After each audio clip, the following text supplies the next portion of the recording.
नमस्कार। आज हमारे साथ रामचरितमानस कथावाचिका अयोध्या से आई हुई कथा विदुषी व्यासपीठ कथावाचिका आदरणीय देवी चंद्रकला जी जुड़ रही हैं और आज की खास बातचीत होगी सिर्फ धर्म पे, धर्म के प्रति लोगों का कैसे जुड़ाव हो, धर्म कैसे विखंडित हो रहा है, धर्म को कैसे एक किया जाए, कैसे धर्म के प्रति लोगों का आस्था बढ़े और धर्म क्या है, इसके बारे में स्पेशल आज बातचीत होगी, खास बातचीत होगी अयोध्या से आई हुई देवी चंद्रकला जी से, जो कि कथावाचिका है और अपने कथा के माध्यम से लोगों का दिल लुभाती हैं, लोगों को एक नया मार्गदर्शन देती हैं, लोगों को सन्मार्ग पे चलने के लिए आग्रह करती हैं। दीदी, आपका स्वागत है हमारे चैनल में। बहुत बहुत धन्यवाद। दीदी, बातचीत ये होंगी कि जो आप बहुत युवा हैं और कैसे जो बहुत सारे युवाएं होते हैं वो धर्म की ओर दूरियां बढ़ाते चल रहे हैं। कहा जाता है धर्म के अनुसार कि कलयुग चरम सीमा पर है, तो आपका इस धार्मिक आयोजन के प्रति कैसे आस्था बढ़ा? आपने क्या सोचा? बहुत सारे फील्ड थे, आप डॉक्टर बन सकती थी, कलेक्टर बन सकती थी, उसके बावजूद आपने इसी प्रोफेशनल को क्यों चुना? देखिए, जैसे अभी आपने कहा कलयुग के विषय में, तो कलयुग तो अभी शुरुआत ही है। अभी तो 4,32,000 में से केवल 5,000 कुछ साल हुए हैं, तो अभी तो कलयुग की ये समझिए छोटा सा बालक है। और रही मेरी आस्था के प्रति की बात कि मेरा जुड़ाव कैसे हुआ, तो किसी भी चीज की शुरुआत होती है आपके घर से।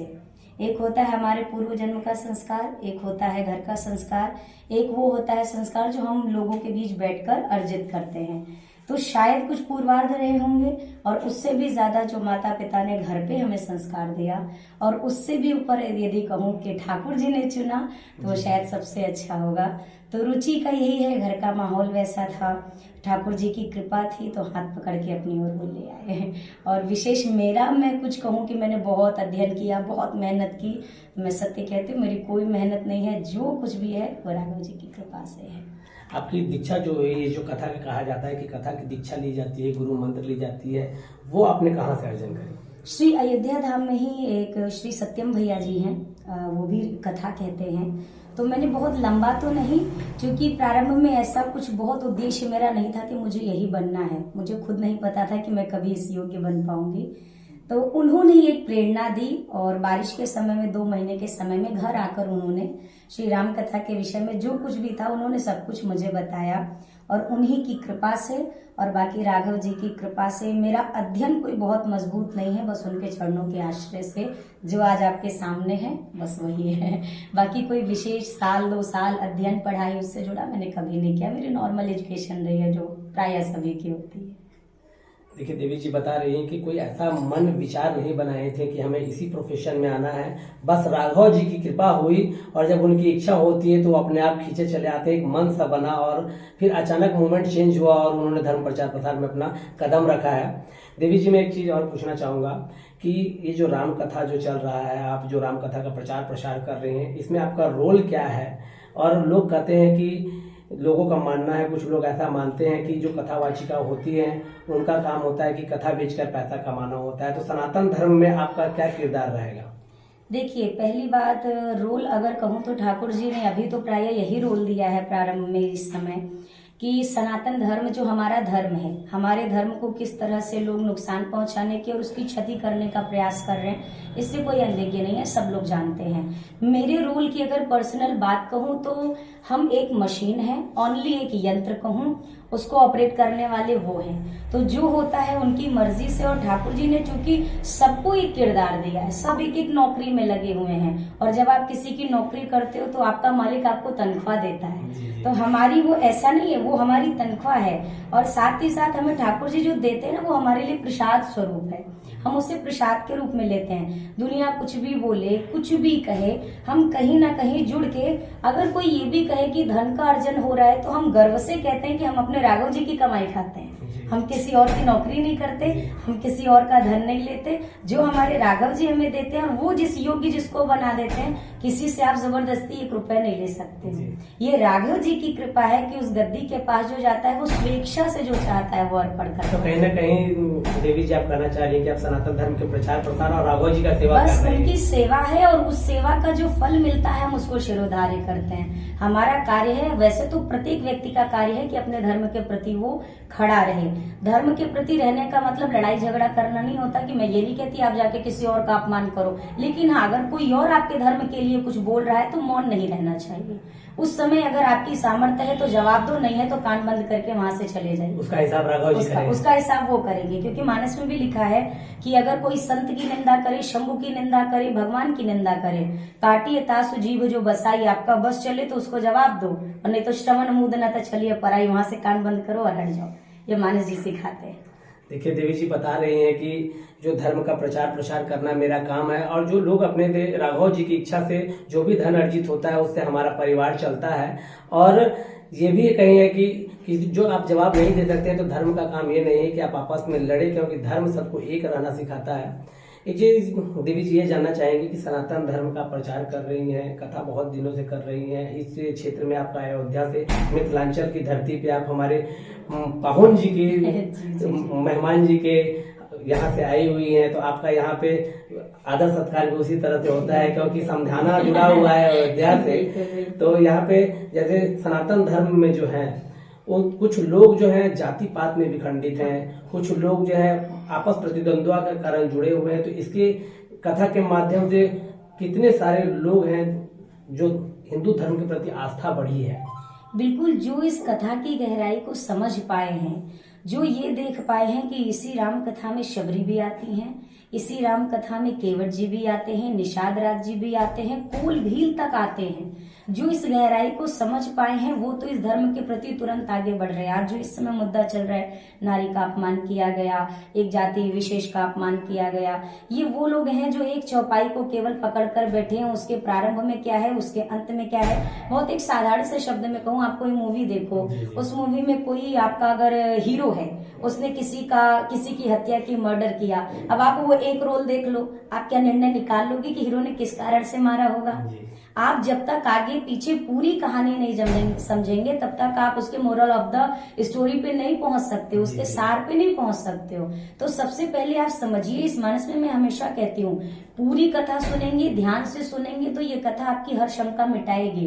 अधूरा ज्ञान लेकर चलेंगे तो शंका बढ़ेगी। मतलब कहने का मतलब देवी जी है कि अधगल जो गगरी होती है वो जो भरा होता है वो छलकता हुआ जाता है। अधजल गगरी छलकत जाए। आप दीदी को पूरा करेंगे थोड़ा। जी, अधजल गगरी छलकत जाए, ये कहा गया है, एक कहावत है, बड़े बुजुर्गों के द्वारा कही गई बात है कि अधूरा ज्ञान जो होता है वो छलकता ज्यादा है, और जो पूर्ण ज्ञान होता है वो स्थिर होता है, उसमें एक गंभीरता और एक दृढ़ता होती है। तो मेरी प्रार्थना ये है कि पहले पूरी जानकारी, और जो लोग इस धर्म के प्रति आ रहे हैं ना, वो ये जानते हैं कि जो भी इस धरती पर पैदा होता है वो प्रारंभ में सनातनी ही होता है। बाद में वो कुछ भी हो जाए, कहीं भी बट जाए, वो बात अलग है, पर जन्म लेने वाला प्रत्येक व्यक्ति इस धरती पर सनातनी बनकर आता है। और जो लोग इस चीज को समझ गए हैं, हमारा इतिहास 100 साल 200 400 साल का पुराना नहीं है, लाखों हजारों वर्ष का पुराना जो इतिहास है उसे 400 साल की डॉक्यूमेंट्री पे हम नहीं उस पर निर्भर कर सकते हैं। तो जो लोग समझ गए हैं वो बड़े आदर के साथ और प्रेम के साथ यहाँ जुड़ रहे हैं, क्योंकि यहाँ नारी का भी सम्मान है हमारे धर्म में, गरीब से गरीब का, हर जाति वर्ग का सम्मान है। जिसको भगवान ने गले लगाया हो उसको हम ना स्वीकार करें, इतनी सामर्थ्य हम में नहीं है। तो देवी जी ये एक मैं और सवाल पूछना चाहूंगा कि कुछ लोग चाहते हैं कि हम देवी जी की कथा पंडाल में जाके, कथावाचिका का जो भी कथावाचिका आती है हम पंडाल में बैठ के क्यों सुने। बहुत सारे लोग हैं, डिजिटल मीडिया का समय आ चुका है, हम यूट्यूब भी बहुत अच्छे जो कथावाचिका आते हैं उनका घर बैठे सुन सकते हैं। तो उन दर्शकों के लिए आपको संदेश देना चाहेंगे? जैसे देखिए, हवा हर जगह है, आप अभी भी महसूस कर पा रहे होंगे हवा, पर लेकिन जब आपको कहीं आपकी गाड़ी पंचर हो जाए तो आपको एक विशेष जगह पे जाना पड़ेगा जहाँ पे आपको वो हवा अपने लिए यूज में आएगी, आपकी गाड़ी चल पाएगी।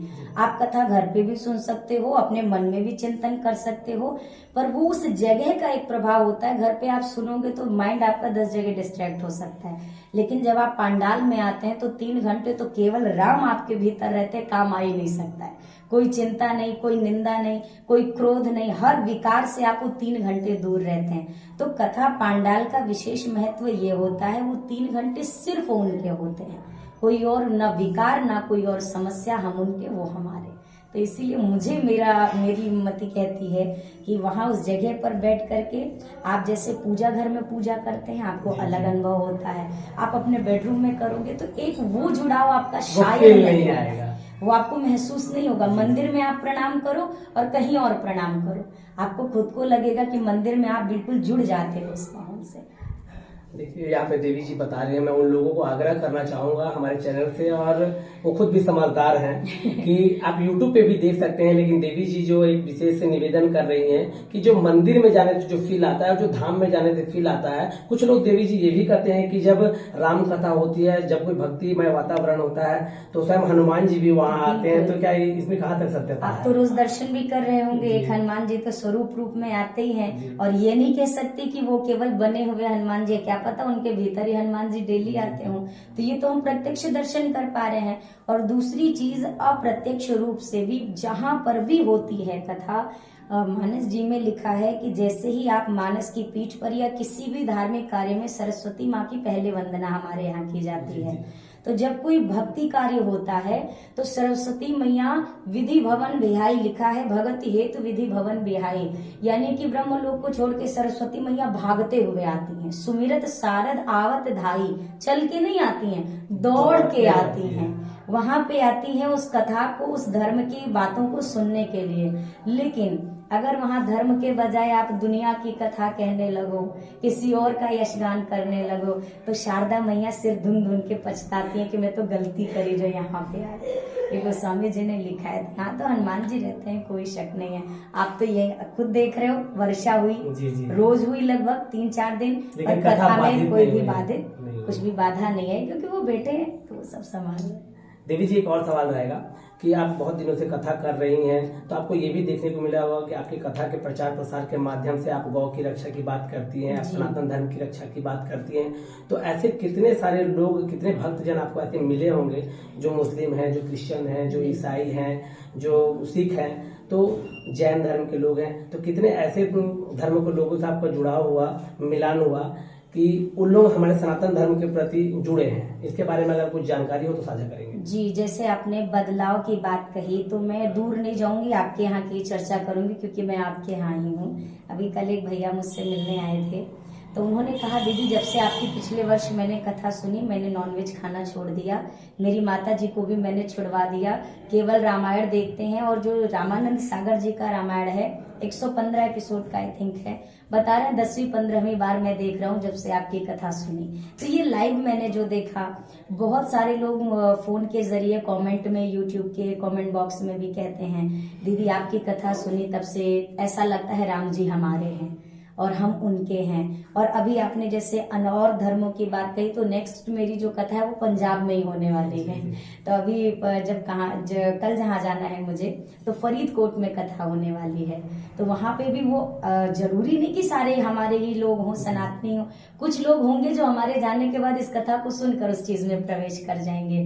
तो एक बहुत बदलाव होता है यहाँ पर। राम कथा में जाति विशेष का कोई नहीं, कई तरह के लोग मिलते हैं जो कहते हैं दीदी हमने जीवन में कभी राम नहीं कहा था, और जब से आपकी कथा सुनी, या किसी की भी मैं कहूँ, जिसकी भी आप सुन लो, बात मेरी नहीं है, जो भी धर्म का प्रचार करे, जिसके भी जीवन को दत्तात्रेय जी ने 24 गुरु बनाए थे, किसी एक की बात को, एक बच्चे की बात को भी अगर आप मंत्र मानकर जीवन में धारण कर ले तो वही आपके गुरु है और वही सही रहा है।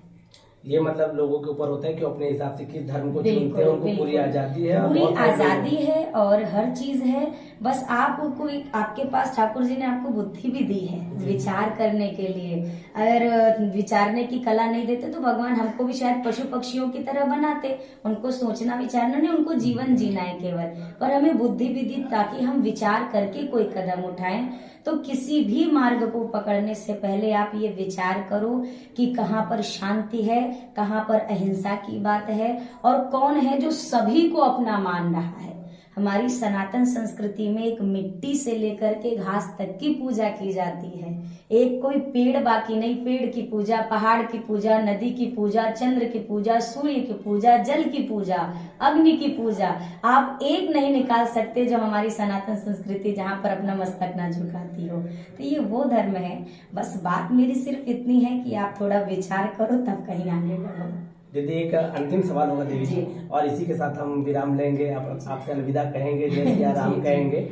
ये जितने भी सनातन धर्म के लोग हैं जो आपस में विखंडित हैं, हाँ। जो आपस में लड़ते हैं, धर्म के नाम पे लड़ते हैं, एक दूसरे से नफरत करते हैं, जी। उनको एकीकरण के लिए आपका क्या योगदान होगा कथा के माध्यम से? कैसे वो एक को आपस में जुड़े? बिल्कुल। अभी हमारी संस्कृति में, हमारे विशेषकर लोगों में एक कमी ये है कि हम एक दूसरे को नीचे गिराने में लगे हैं। क्यों लगे हैं?